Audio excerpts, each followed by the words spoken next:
Hi, my name is Thomas Foster and my friend Eddie Montilla from Los Angeles was my guest here in Salzburg. Eddie is probably one of the studio musicians who has been on the charts for 30 years like no other. You have to Google this guy and look at his credit list. It's incredible. He has worked for people like DJ Khaled, Michael Jackson, Madonna, Lady Gaga, Gloria, Estefan, Jamiroquai, Babyface, Pet Shop Boys, Shakira, Tenaglia, and you hear him just as much in the current charts. Eddie was with me over the weekend and we really had a great time. But I thought I cannot deprive you of this guy, and that's why I'm showing you an interview here that I did with him for you. First of all, I asked Eddie to introduce himself. My name's Eddie Montilla and I'm visiting Salzburg, Austria. So happy to be here. I'm with my friend Thomas Foster at Kent Foster Studios in Salzburg, Austria. I am a keyboardist, producer from Miami, Florida, and Los Angeles, California. I'm with Universal Music Group for many years, and I have produced and worked on songs for many artists, from The Weeknd to Queen Latifah to Gym Class Heroes, Nas, Busta Rhymes, Linkin Park. Eddie works on Apple with Logic Pro, and I'm convinced that one of Logic's strengths is the sound. So I wanted to know which Logic sounds he's actually using.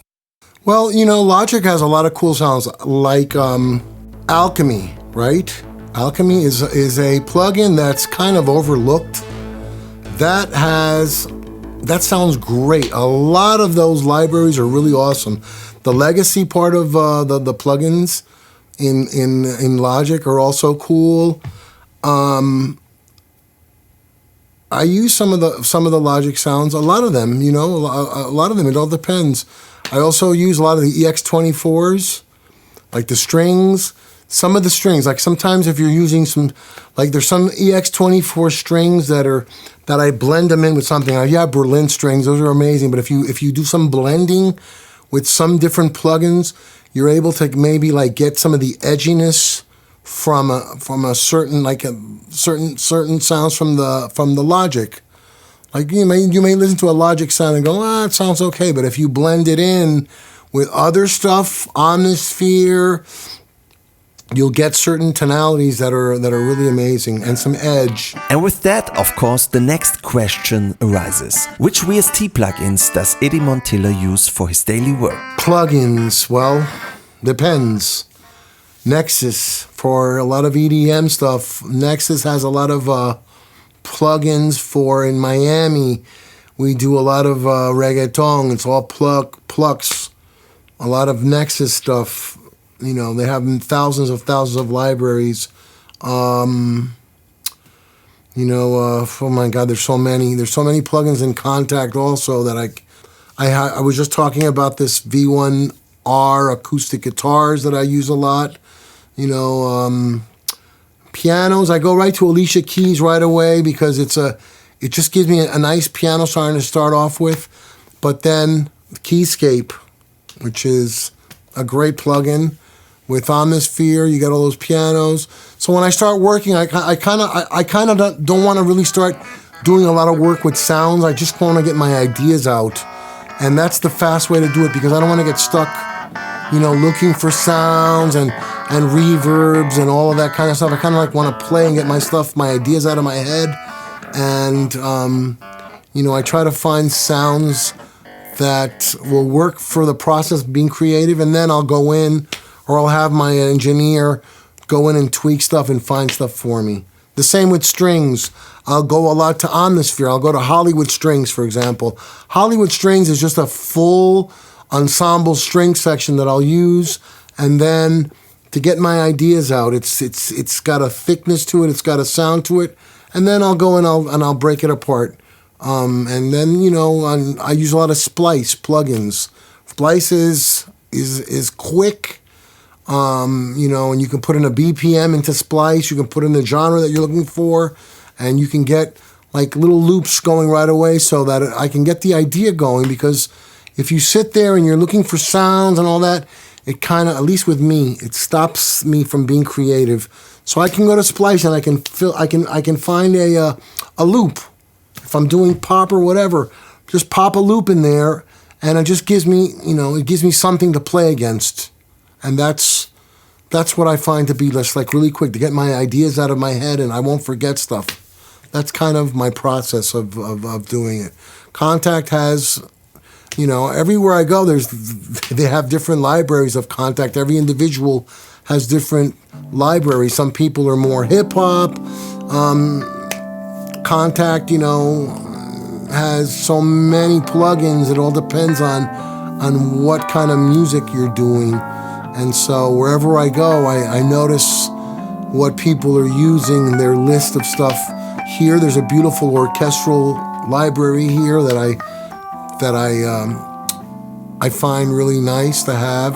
Some stuff I'm jealous of, Thomas. I'm gonna have to take some of your plugins. Many producers play all over the keyboard, but I've also met some who do everything with the mouse, so in the piano roll. I wanted to know from Eddie how much and what he uses the piano roll for. I use piano roll, and definitely I use the piano roll to do a lot of editing, MIDI editing. Yes, there's a lot of people that don't play keyboards in today's music, especially in trap and in R&B, hip hop stuff, and they make more the beats. These guys are really good with beats, sonic sounding kicks. The kicks sound right, the hats sound right, so they really specialize with doing the beats. I work a lot with the piano roll, and I do a lot of editing there, and it all depends what I'm doing. Some things I quantize, and I'll select, and then some other things I won't quantize. It all depends, but I open up the screen on the piano roll, and I will look at certain things, if I want to hard quantize it, if I want to go 8th notes or 16 notes, because on Logic sometimes if you quantize something at 16 notes, she may shift the notes over, and you have to watch out for that. But I do quantize, and then if I'm doing something that's got an acoustic feel to it, and I like to play with recreating a live band. That's another thing that I really like to do. I love to play drums on my fingers and make it sound like it's a live drummer playing, and I'll put a bass in and I'll put a piano to kind of recreate the sound of a live band. There, I would look at the quantization and maybe not hard quantize some of the drums. I'll see how it's flowing, how it feels, but I use quantization, on a live sounding sequence. Of course, if it's hip hop or EDM or electronic, hard quantizing, because everything is that's the sound that it's supposed to have. But I do use the piano scroll. I love it. I use it a lot. I'm able to adjust notes. I'm able to adjust duration, velocity. I go into the editing page, and I can again use duration, velocity curving. Sometimes a piano part is played and some notes are a little bit soft, and I don't really hear them when I'm playing into the mix. So I like to adjust the velocity of certain notes or scale velocity adjustments as a whole, depending on what I'm doing. Also, the fact that I can change the duration or shorten the duration of a note. Without that notation page and the piano scroll, you're not able to do that. Also, you can do it on the event list, and there you got to know your numbers. The event list is a little bit crazy because that's got all the numerations of the bar location, the location of the bar, the measure, the exact marker of wherever the note is, and then it gets a little bit crazy, but you can do the editing there also. I used to do that a lot there, and now I just mainly use the notation page for that and the piano scroll page. And then I wanted to know from Eddie how he handles synth sounds, if he prefer to work with presets or to program new sounds from scratch. The synth is a really big one, because it all depends on the synth. If I work with another producer who may have a certain synth that he uses, Some of these synths vary. They vary from, there's like a chord collection. For example, there's a chord collection. There's also a Moog collection. I love playing with oscillators. I love going in and changing oscillators, resonance, cutoff. Cutoff right away tells me, I like to work with I find the sound, a general sound that I think is gonna work with the track, and then from there I'll tweak a little bit, and I'll start off with cutoff and resonance because that pretty much is gonna morph the sound if I want it a little bit duller or brighter. But going into like real hardcore editing and stuff, I'm more of a creative guy. Even though I don't mind doing that, I come from that school back in the day where it was hands-on. I just find the plugins is sometimes a little bit confusing for me, and I don't want to spend the time going in there. Omnisphere, you can get lost in Omnisphere. You can get lost in certain synths that have a lot of different pages, and I kind of if I can't find the sound changing right away, I get frustrated. So I'll have somebody else do it, or else I'll just switch the patch. But I don't do much editing like that with the synth. Nexus is one that is pretty quick and fast. I like to find the quick and fast ones because I like to play. I'm a player. So that's mainly why I do that. And here's my final question to Eddie.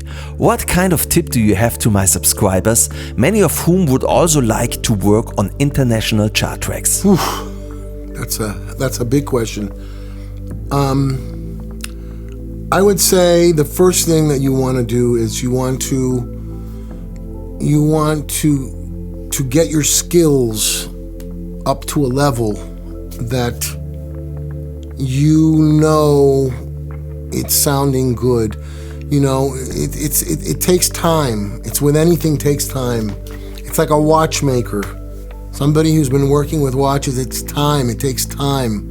Time always brings experience. Experience brings the level of your music up.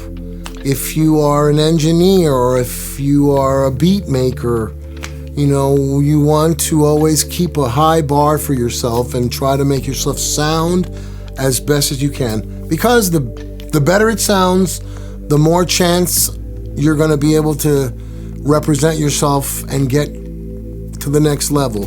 Getting stuff on the charts, it's not an easy thing. I've been fortunate enough that I've been playing since I was 7 years old. I was always a music by ear. I never really studied music. It was a natural gift, and my path took me in, and other people noticed me, and I was able to get into places and move up. The opportunity that you have is the opportunity that you get is very important. Whatever opportunity you get, you have to make the best of it and do the best that you can. Never show your music if it's not ready. If you're not ready with your track, I would play your tracks to other people and get criticism. Constructive criticism is your best friend. When somebody today people think they're hating on your music, it's the opposite. If you show your music to someone and they say, hey, you know what, your drums could sound a little better, or you know what, that piano doesn't sound so good, then find out why. Work on that. Work on the constructive criticism and try to bring your music and your sound to a better level every time. And it's with experience. And just keep going at it. Today you can put things out on the internet all over the place. There's many places, many platforms that you can put your music out there. But you're the one that has to make it sound as best as you can, and it's up to you to continue to bring the level up of quality so that people will notice it. And that's probably the best advice I can give you to get your music out there. It's not like it used to be. It's a different world today. And everybody has a chance. Everybody has an opportunity. It's all out there. Eddie Montilla, the man who probably recorded as many keyboard sounds on chart tracks for the past 30 years as no one else. The drums on a keyboard. I haven't either. Playing the bass on a keyboard like you did. Thank you so much. That was I amazing. love you. Thank you, Thomas. You're the best. Eddie Montilla is currently working on an exciting project, recording pianos and Rhodes phrases for Mutant.com. If you do not already know the webpage Mutant.com, you should take a look to this webpage. I'm involved in the developing myself. There you will find beats, samples and audio files. You can then search with the search engine. The parts are sorted by tempo, pitch, genre, key and instruments, and at the moment almost all samples are free. This means you do not have to log in, you do not need a credit card, and you can download everything with one single click. The audios sounds really great and it's really fun to work with. Mutant.com. Take a look. At that point, I say thank you for watching and always stay creative. Cheers!